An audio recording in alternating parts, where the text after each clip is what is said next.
Bismillahirrahmanirrahim. Assalamu alaikum. Dear friends, 15th August 2021 was the black day in Afghanistan history. There was sorrow and nervousness on every face.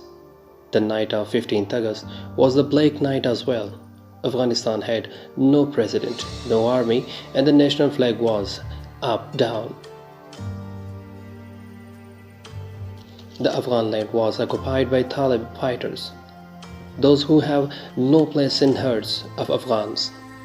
They occupied the land by terror and war. 40,000 Afghans were displaced inside Afghanistan, living in masjids, on roads and deserts. Due to fear, thousands of Afghans are crowding outside the Kabul airport to go outside Afghanistan for a safe life. So we strictly request the UN and UNHCR to try their best inside and outside Afghanistan for a safe life of Afghans, especially for those Afghans who live in Turkey and Europe. These countries should stop deporting process and release Afghans from refugee camps and permit them for free life.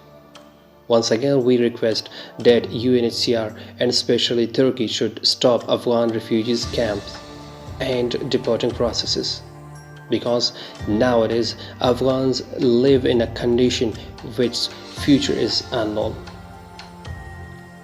At last, we strictly request UN to help Afghans in Afghanistan by stopping deporting process of Afghans.